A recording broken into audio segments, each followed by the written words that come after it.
겨울철이 되면은 사람들마다 가지는 질병이 여러 가지가 있는데 그 중에 하나의 증상이 무엇인가 하면 발 뒤꿈치가 갈라지는 증상입니다. 저는 오래전부터 이런 증상을 가지고 있었습니다. 청년 때부터 고통을 당하였고 심지어 군 생활할 때는 이 발 뒤꿈치가 갈라지는 것 때문에 참 어려움을 많이 겪었습니다. 물론 지금도 겨울이 되어지면 발 뒤꿈치가 갈라지는 현상이 계속되고 있습니다. 의사들은 이렇게 발 뒤꿈치가 갈라지는 현상에 대해서 여러 가지 원인을 이야기합니다. 어떤 분들 같은 경우는 일종의 무좀의 증상으로서 각화성 무좀이다 라고 이야기하는 분이 있습니다. 또 어떤 분들 같은 경우는 서 있는 자세나 걸음걸이가 잘못되어서 뒤꿈치가 갈라진다 그렇게 이야기합니다. 또 어떤 분들은 사람의 생식기에 문제가 있어서 뒤꿈치가 굳어지고 갈라지기도 한다. 여러 가지 증상에 대한 원인을 찾고 있고 또 거기에 대한 여러 가지 또 처방도 이야기하고 있습니다. 마치 우리의 신앙도 시간이 지나면서 이렇게 딱딱해지고 갈라지는 현상들이 우리 신앙에게도 나타난 것을 보게 되어집니다. 예수님을 처음 믿을 때는 정말 그 구원의 감격 속에서 감사하며 기뻐하며 그렇게 예수님을 믿습니다. 정말 예수 믿는 것이 너무나 행복하고 세상의 그 무엇과도 바꿀 수 없고 예수 믿는 것이 너무나 황홀하다는 것을 경험합니다. 또 하나님 만드신 자연을 보면 어찌 그리 아름다운지 찬양이 절로 나오기도 합니다. 이것이 거듭날 때 우리가 처음 신앙 가질 때 우리에게 찾아오는 이런 신앙의 기쁨입니다. 그러나 시간이 점점 지나갈수록 우리의 신앙은 익숙해집니다. 그리고 종교인이 되어갑니다. 그리고 더 시간이 지나다 보면 종교적인 관습과 또 종교적인 행동으로 우리의 신앙을 포장하고 과거에 믿었던 그 구원의 감격과 감사가 사라진 채로 정말 그럴듯하게 신앙생활 하는 사람들로 사람들께 비춰지는 그런 사람들로 우리가 변하는 모습을 보게 되어집니다. 우리도 모르게 우리의 신앙이 굳어지고 딱딱해지는 그런 현상들이 우리 신앙에도 나타나고 있습니다. 사도 바울은 오늘 그런 사람들을 향하여서 비판을 가하고 있습니다. 사도 바울은 로마서 본론을 시작하면서 이방인들의 죄에 대해서 정죄하였습니다. 하나님을 영화롭게도 하지 아니하고 하나님께 감사하지도 않고 스스로 어리석게 되고 어두워져서 그들이 하나님을 떠나게 될 뿐만 아니라 우상을 섬겼습니다. 그리고 더 나아가서 성적인 죄와 도성의 죄를 범하였고 21가지에 이르는 정말 온갖 인간의 죄악들을 그렇게 범하면서 사람들은 살아갔습니다. 이런 사람들 향하여서 유대인들이라든지 아니면 나름대로 도덕적인 이방인들은 그들을 향하여 판단하였습니다. 사도 바울의 정죄에 대해서 찬성하면서 동조하였습니다. 사도 바울은 이방인들을 향하여서 그들에게 하나님의 진노가 임한다 라고 선언하자 그런 사람들은 마땅하다, 그들은 하나님의 진노를 받기에 마땅하다 하면서 사도 바울의 말에 그들은 동조하며 찬성을 하였습니다. 그러나 사도 바울은 이제 방향을 바꾸어서 유대인들이라든지 이렇게 도덕적인 이방인들 향하여서 남을 판단하는 사람아, 네가 핑계하지 못할 것은 네가 남을 정죄하는 것으로 스스로 너를 정죄함이니 바로 네가 그 일을 행하고 있다라고 2장 1절에서 그들을 향하여 정죄하였습니다. 그리고 오늘 본문에서는 좀 더 좁게 유대인들만 향하여서 사도 바울은 맹렬한 비난을 가하고 있습니다. 첫 번째 사도 바울이 어떻게 비난하고 있습니까? 바로 유대인들의 특권에 대해서 사도 바울은 공격을 합니다. 17절 말씀 보십시오. 유대인이라 불리는 내가 율법을 의지하며 하나님을 자랑하며 라고 이야기합니다. 유대인이라 불리는 내가, 사도 바울은 유대인들을 향하여서 공격을 하는데 그 유대인이 누굽니까?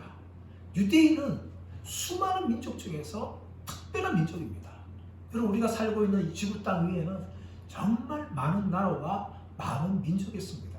중국과 미국 같은 경우는 정말 많은 민족이 함께 어울려서 그렇게 살아가고 있습니다. 요즘 우리나라도 과거에는 단일 민족이라고 이야기하였지만 이제는 단일 민족이라고 표현할 수 없을 정도로 다양한 민족들이 우리나라 안에 들어와서 함께 어울려 살고 있습니다. 이렇게 많은 민족이 있는데 이런 많은 민족 중에서 유대인은 하나님께서 선택하신 백성이고 하나님과 언약을 맺은 백성입니다. 그들을 향하여서 히브리라 부릅니다. 왜냐하면 믿음의 조상 아브라함이 메소포타미아 강을 건너서 가나안 땅에 왔기 때문에 건너왔다라는 의미를 가지고 히브리 민족이라고 그렇게 부르기도 하고, 예수님 당시에는 이제 유대인이라는 단어로 굳어졌습니다. 그런데 유대인이란 이 유대라는 단어는 유다에서 왔는데 이것은 찬송, 찬양이라는 것입니다. 하나님을 찬송하라, 하나님을 찬양하라. 그것이 바로 유다의 뜻이에요. 그런데 이 유다는 야곱의 넷째 아들이었습니다. 넷째 아들로서 태어난 유다의 후손이 바로 유대 민족이에요. 그런데 이 유대 민족은 남북 이스라엘 중에서 바로 남쪽에 해당하는 민족들을 말합니다. 솔로몬 때는 통합의 나라였지만 솔로몬 이후로 북쪽 이스라엘과 남쪽 이스라엘, 유다로 그렇게 나누어졌어요. 나누어졌는데 유대 민족이라는 것은 바로 이 남쪽 사람을 중심으로 이야기하는데, 하나님의 심판에 의해서 바벨론에 의해서 그들이 포로로 잡혀서 70년간 있다가 다시금 돌아옵니다. 그때 바로 유대민족을 불렀는데, 이 유대민족 이름이 바로 포로기 이후 때는 이스라엘 전체를 지칭하는 그런 단어가 되었어요. 그러므로 유대인이란 단지 지금 남쪽 사람만 하는 것이 아니라 이스라엘 전체를 향하여 부르는 이름이었습니다. 그만큼 유대인 사람들은 자신의 이 종족, 우리는 아브라함의 후손이요, 하나님의 선택하신 백성이요, 하나님과 언약을 맺은 백성이라는 이 혈통적, 인종적 특성과 자랑을 가지고 있었습니다. 예를 들자면 우리 그리스도인들 따지면은 그리스도인 중에는 나이가 들어서 예수 믿는 사람들이 있지만 어떤 분들 같은 경우는 태어날 때부터 믿는 가정에 태어나고 또 어릴 때부터 유아 세례를 받고 또 그 집안에 많은 기독교 성도들이 있고 또 몇 대째 내려오는 집안들이 있어요. 그런 사람들 같은 경우는 새로 믿는 사람들보다 우리는 몇 대째 예수 믿는 집안이야 하면서 그런 우월의식을 가지고 있던 겁니다. 마찬가지로 유대인들은 자신들이 하나님의 택한 백성이기 때문에, 언약 맺은 백성이기 때문에 당연히 하나님 백성이다 라고 생각했듯이, 이 그리스도인 중에는 믿음의 집안에 태어나고 몇 대째 집안이기 때문에 자연스럽게 자신을 그리스도인이라고, 예수 믿는 사람이라고 생각하는 사람들이 있다는 겁니다. 이것은 바로 유대인들이 자신들이 유대 혈통을 가지고 있기 때문에 하나님의 백성이라고 생각하는 이 생각의 확장과 거의 똑같은 것입니다. 그런데 사도 바울은 유대인들을 향하여서 이 유대인의 인종뿐만 아니라 그들이 가지고 있는 종교적인 특성까지도 이야기하면서 공격하고 있어요. 17절 말씀 보시면 내가 율법을 의지하며 라고 이야기합니다. 유대인들은 율법을 가지고 있었어요. 율법이 뭡니까? 토라입니다. 토라는 좁게는 모세오경을 이야기하고 더 좁게는 십계명을 이야기해요. 그러나 넓게는 구약성경 전체를 말합니다. 구약성경에 나타난 하나님의 계시 전체를 율법이라고 그렇게 부릅니다. 그런데 유대인들은 이 율법을 가지고 있었고 율법을 지금까지 잘 보존했어요. 그래서 유대인들 중에는 우리가 율법을 가진 백성으로 태어난 것 자체만이라도 하나님의 심판을 피할 수 있다라고 가르친 랍비들까지도 있었습니다. 그만큼 율법을 소유했다는 것이 그들의 자랑이었어요. 그뿐만 아니라 그들은 하나님을 자랑했습니다. 이것은 자신들이 하나님의 백성이고 하나님이 그들의 하나님이라는 것을 그들 스스로 자랑했다는 거예요. 우리는 이방신을 섬기는 민족이 아니라 여호와 하나님을 섬기는 민족이다라는 것을 그들이 자랑했다는 겁니다. 세 번째 무엇입니까? 18절 말씀 보시면 율법의 교훈을 받았다라고 이야기합니다. 그들은 율법을 가진 것만 아니라 어릴 때부터 율법에 대해서 교육을 받았어요. 수많은 구약 성경의 구절을 암송을 하였습니다. 또 율법을 열심히 배웠어요. 그래서 이들은 율법에 대해 정통했습니다. 더 나아가서 뭡니까? 하나님 뜻을 알고 지극히 선한 것을 분간할 수 있는 능력이 그들에게 있었어요. 다시 말하면 유대인의 율법을 통하여서 율법에 나타난 하나님의 이 뜻을 발견했어요. 그리고 그 뜻에 비추어서 무엇이 옳은지 무엇이 그른지를 그들은 분별할 수 있는 능력을 가진 그런 백성들이었습니다. 그뿐만 아니라 다섯 번째가 있는데 19절 20절에서 보시면 맹인의 길을 인도하는 자요 어둠에 있는 자의 빛이요 율법에 있는 지식과 진리의 모범을 가진 자로서 어리석은 자의 교사요 어린아이의 선생이라고 스스로 믿었다라고 이야기합니다. 유대인들은 율법을 가지고 있었기 때문에 율법 없는 이방인들에 대해서 우리는 하나님 뜻을 잘 알아, 하나님의 뜻을 잘 알아 하면서 그들이 스스로 스승이 되어서 율법 없는 이방인들을 향하여서 선생의 역할을 자신들이 할 수 있다라고 생각한 것입니다. 그런데 사도 바울은 이런 율법의 이런 유대인들 가지고 있는 특권에 대해서 그들을 칭찬하는 것이 아니라 그들을 향하여 공격하고 있어요. 너희들은 스스로 믿고 있느냐 하면서 사도 바울은 이런 유대인들의 특권에 대해서 공격을 합니다. 그래서 이들이 뭡니까? 선생이라는 거예요, 여러분. 선생인데 더 나아가서 이들이 처음에는 하나님 믿는 사람들이라고 이야기하고 하나님을 자랑하고 또 수많은 종교 생활을 자랑하고 또 스스로 자신들을 선생님 생각하면서 사람들을 가르치려고 그렇게 하였습니다. 그러다가 결국은요, 그들이 율법을 열심히 지킨다고 하면서 장로들의 전통 유전을 만들었어요. 율법을 지키기 위해서 이렇게 해야 된다 하는 이런 랍비들의 가르침을 수많은 것들을 만들었어요. 그런데 그 결과 나중에 율법의 원래 정신에 벗어나서 잘못된 길로 나아가고 말았던 것입니다. 그러므로 예수님께서는 바리새인과 서기관들 향하여서 비판하였습니다. 너희가 사람들 다니면서 제자 한 사람을 발견하면 오히려 너희들보다 더 지옥 자식이 되게 만든다 하면서 그들을 향하여 공격하였고, 오늘 사도 바울도 유대인들이 자신들의 인종적인 특징, 종교적 특권을 가지고 자랑한 것에 대해서 너희들이 그렇게 믿고 있느냐 하면서 그들을 공격하며 조롱하고 있는 것입니다. 두 번째, 사도 바울은 유대인들의 이중성에 대해서 그들을 공격합니다. 21절 말씀 보십시오.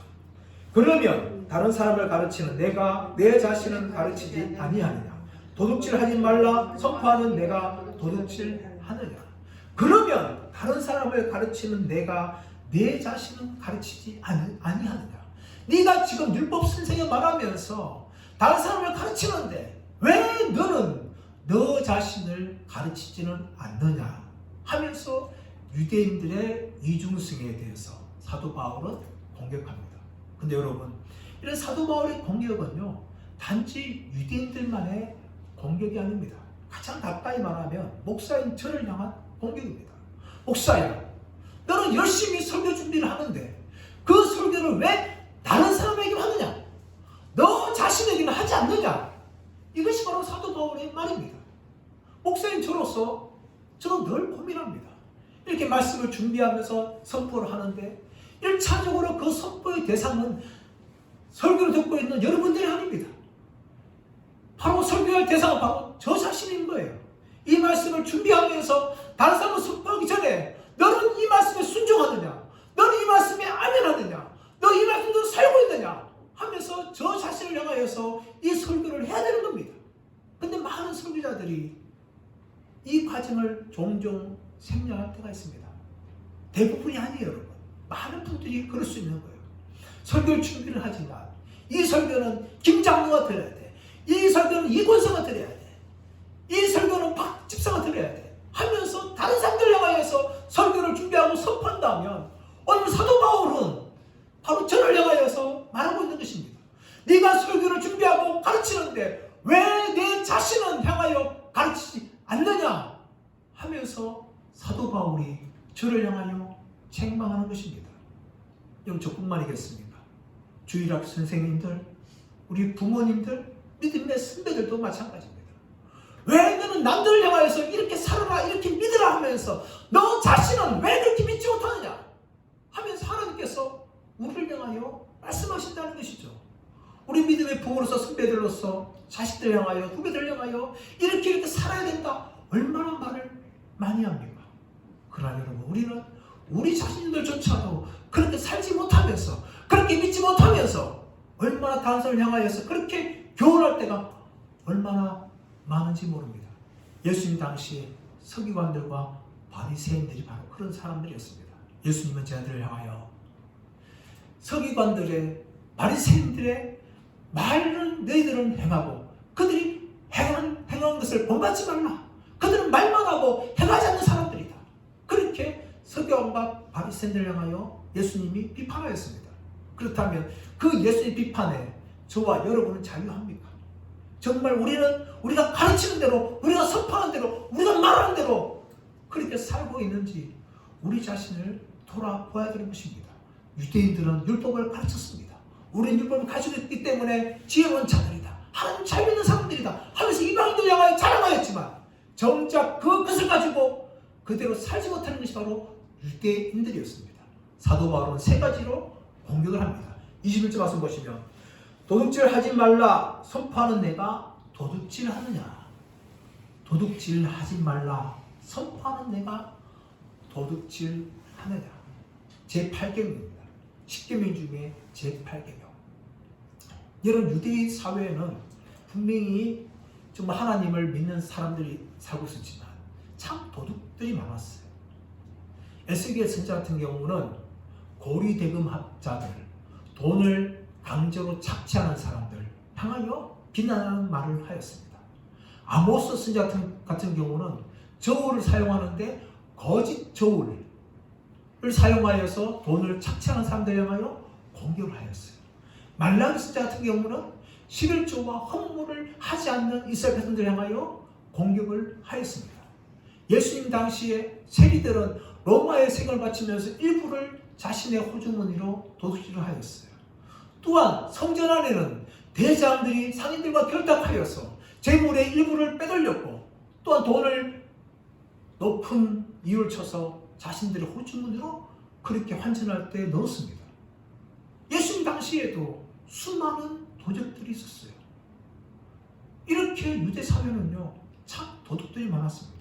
그래서 여러분, 전 세계에서 유대인들 표현할 때에 어떻게 표현하는가 하면 악덕 고리 대금업자들로 표현해요. 예를 들어서 섹스피어 작품 중에 베니스 상인이 있는데 그 베니스 상인에 등장하는 인물이 누굽니까? 샤일록이라는 악덕 고리 대금업자입니다. 그것이 바로 유대인이었어요. 그렇게 유대인들 향하여 표현하고 도둑놈들이라고 그렇게 정죄를 합니다. 그렇다면 여러분, 우리가 살고 있는 이 사회는 어떻습니까? 우리나라는 어떻습니까? 우리나라도 정말 도둑질하는 사람들이 너무나 많습니다. 건설을 하는데, 아파트를 짓는데 철근을 제대로 넣지 않고 철근의 일부를 빼돌립니다. 은행의 직원이 고객의 돈을 가지고 주식 투자하든지 횡령하는 일들이 납니다. 직원들이 회계를 보면서 회사의 돈을 유용하고 빼돌리는 그런 일들이 납니다. 회사의 아주 정말 국가적으로 중요한 핵심 기술을 다른 나라에 돈을 받고 팔아먹는 그런 사람들도 있습니다. 학생들은 부정행위를 합니다. 또 많은 부자들 중에는 세금을 제대로 내지 않고 탈세한 사람들이 있습니다. 이처럼 여전히 도둑질은 유대 땅뿐만 아니라 우리나라에도 이렇게 극승 중에 있습니다. 두 번째 사도 바울은 22절 말씀 보시면 간음하지 말라 말하는 내가 간음하느냐 라고 유대인들을 향하여 공격합니다. 10계명 중에 7계명입니다. 간음죄는 아주 큰 죄였어요. 그러나 유대인들 남자 같은 경우는 이 간음죄를 피하기 위해서 방법을 동원하는데 그것이 무엇인가 하면 아내들을 쉽게 이혼시키고 다른 여자를 취하여 재혼을 합니다. 유대인 남자들이 자신이 간음을 죄를 피하기 위해서 이런 방법을 동원하여서 아내를 쉽게 버렸어요. 그리고 또 다른 취하였습니다. 여기에 예수님께서는 성적인 부정 외에 이 아내를 버리고 다른 여자와 결혼하는 사람들은 가능한 것이다. 그렇게 예수님께서 유대 남자를 향하여 공격하였죠. 그뿐만 아니라 마음의 여자에 대하여 음력을 품는 사람들은 가능한 것이다.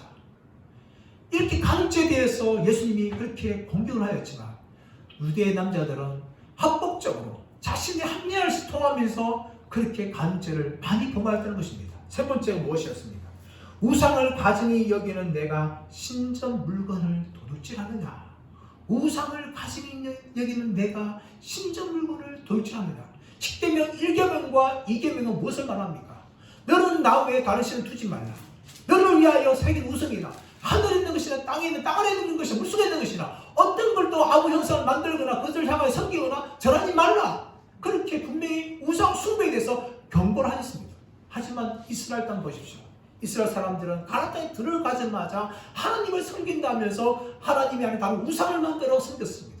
그뿐만 아니라 가나안 사람 섬겼던 그런 우상들을 취하여 섬겼습니다. 그 죄의 결과가 무엇입니까? 하나님의 심판이었습니다. 하나님께서는 아수르를 통하여서 북이스라엘 심판하시고 바벨을 통하여서 남유다를 하나님이 심판하였어요. 특별히 이 남유다 백성들은 이 바벨론 심판을 통하여 그들은 각성하였습니다. 우리가 이제 우상을 섬기지 말고 하나님을 철저히 섬기자 하면서 그들은 하나님을 열심히 섬기려고 노력을 하였습니다.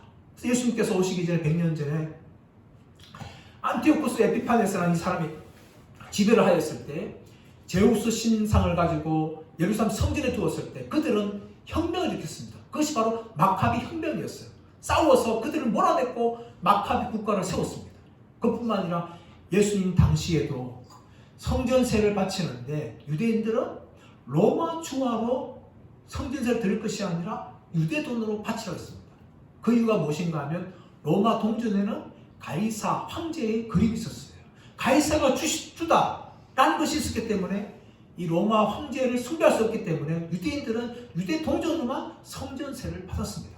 그만큼 엄격하게 유대인들은 우상 숭배하지 않으려고 많은 것들을 노력하였지만 그들은 다른 나라에 다른 종교에 있는 그 신전을 털면서 그 우상을 가져와서 팔아넘기면서 돈을 벌었던 것입니다.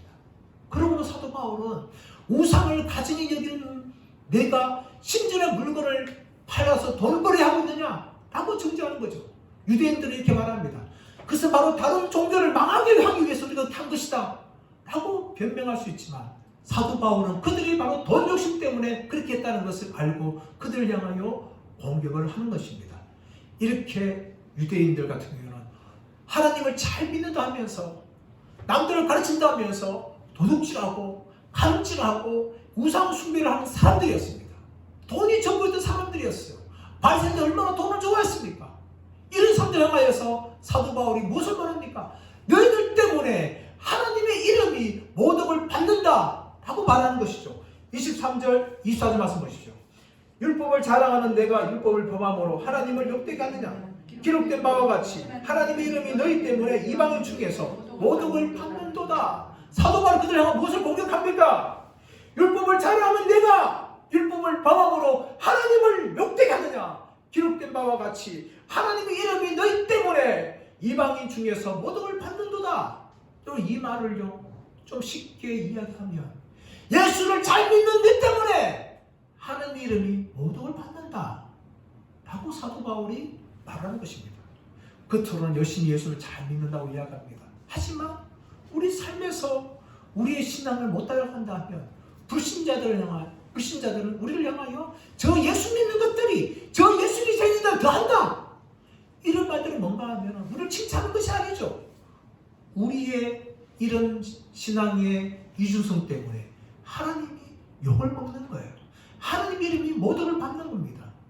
흔히 여러분 그리스도를 향하여서 물에 빠지면 입이 먼저 떠는 사람들이다. 그렇게 불신자들이 이야기해요. 그 말이 무슨 말입니까? 우리는 말은 참 잘하는데 행동은 전혀 다른 사람들입니다. 전혀 못 따라간다는 거예요. 그러므로 불신자들이 그리스도를 향하여서 말만 잘한 사람들 그렇게 비난하는 것입니다. 사랑하는 여러분, 우리가 정말 예수님을 잘 믿는다 하면 우리의 삶이 따라가야 되는데 우리의 삶이 그렇지 않은 걸 통하여 우리가 하나님의 영광을 갈 때가 있는 겁니다. 사도 바울은 이처럼 유대인들의 이중성을 향하여서 그들을 비판하며 공격을 하고 있습니다. 세 번째로 무엇을 공격합니까? 유대인들의 할례에 대해서 사도 바울이 공격을 합니다. 25절 말씀 보십시오. 내가 율법을 행하면 할례가 유익하나 만일 율법을 범하면 내 할례는 무할례가 되느니라. 내가 율법을 행하면 할례가 유익하고 만일 율법을 범하면 내 할례가 무할례가 된다라고 이야기합니다. 쉽게 말하면 네가 율법을 가지고 있는데 그 율법에 나타난 하나님의 뜻에 잘 순종하면 네 할례가 유익한 것이고 그 하나님 뜻과 말씀에 불순종한다면 네 할례는 아무런 가치가 없는 것이다 라고 이야기합니다. 여러분, 할례가 뭡니까? 할례를 쉽게 오늘날 표현하면 남성들의 폭염수술이에요. 남성들의 표피를 벗겨내는 것을 할례다라고 이야기하는데 이 할례의 유대인들의 기원은 창세기 17장 말씀으로 가야 됩니다.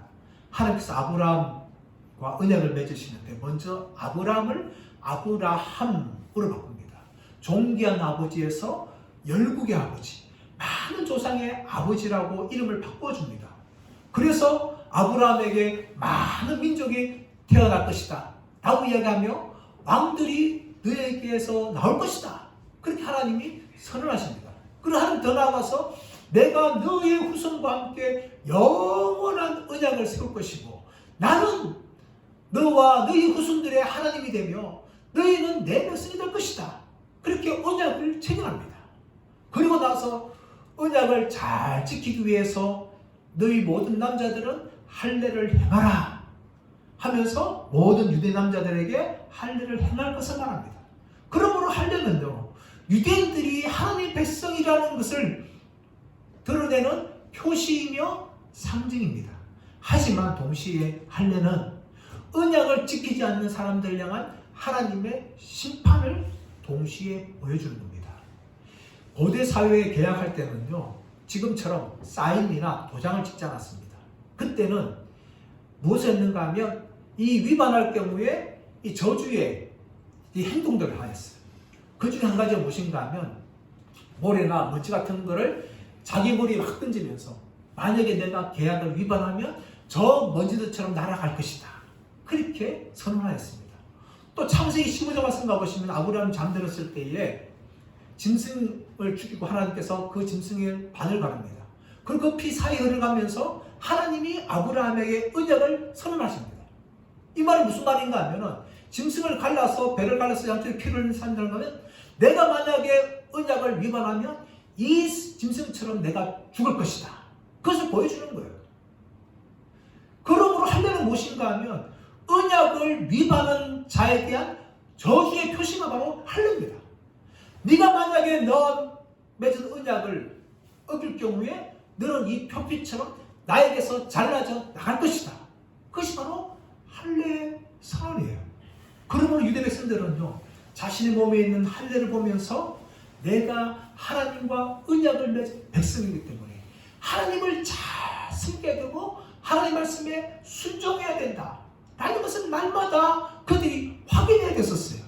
그런데 유대인들이 자신의 몸에 할례를 가지고 있음에 불구하고도 그들은 하나님을 잘 섬기지 않고 우상을 섬겼고 하나님의 율법에 순종하지 않고 불순종하는 삶을 살아갔습니다. 그러므로 하나님께서는 이 할례를 통해서 내가 너희를 심판하겠다는 그 선언을 그들에게 전달하시는 것입니다. 그리고 사도 바울은 28절 말씀 보시면 무엇을 말하고 있는가 하면 무릇 표면적 유대인이 아니요 표면적 육신의 할례가 아니니라 오직 이면적 유대인이며 할례는 마음에 할지니 영에 있고 율법 조문에 있지 아니한 것이라 그 칭찬이 사람에게서 난 것이 아니요 다만 하나님에게 선이라 라고 이야기합니다. 여러분, 할례란 하나님의 언약 백성이 되었다는 그 표시입니다. 그러나 여러분, 그 할례 자체만으로 하나님 백성이 되는 것은 결코 아닙니다. 세례는 무엇입니까? 내가 예수 믿어서 하나님 백성이 되었다는 표시죠. 그러나 세례 자체가 우리를 구원하는 것은 결코 아닙니다. 할례도 마찬가지였습니다. 그러므로 사도 바울은 단지 몸에 할례를 행한다 해서 너희들 유대인 된 것이 아니라는 것을 이야기합니다.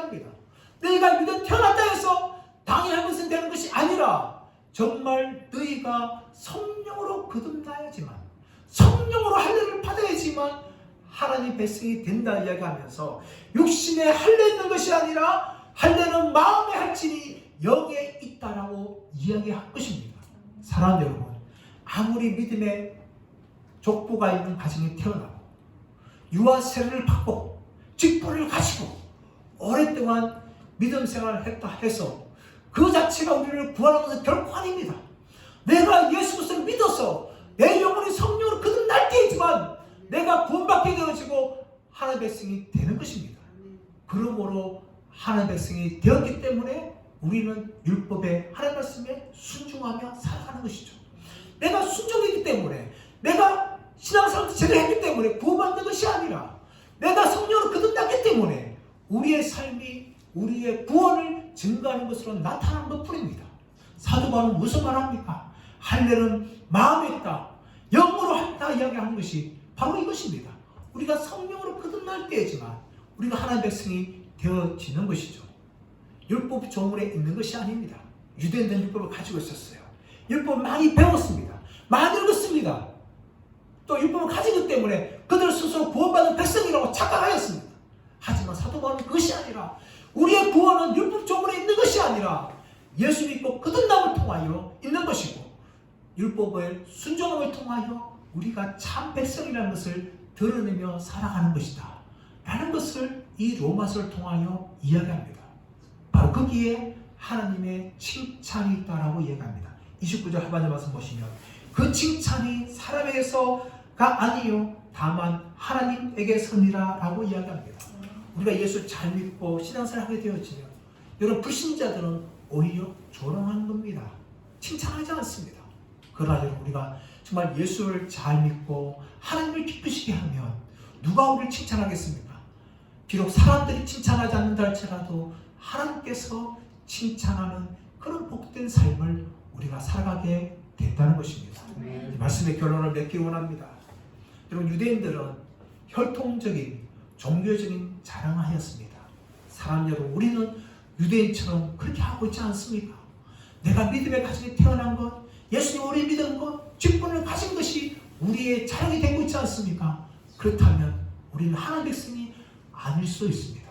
정말 성령으로 거듭나서 종교 생활을 하는 것이 아니라 영적인 생활을 하게 되어지고, 단지 성경을 내가 수십 번 읽거나 이 말씀을 가지고 있는 것이 잘하는 것이 아니라 정말 성령으로 거듭난 사람으로서 온전하게 말씀에 아멘하면서 순종하는 삶을 살아가고 있는지 저와 여러분이 돌아봄을 통하여 내 믿음이 진짜 믿음인지를 확인하고 하나님을 기쁘시게 하는 복된 믿음의 길을 걸어가시는 저와 여러분들 되시기를 예수의 이름으로 축원합니다.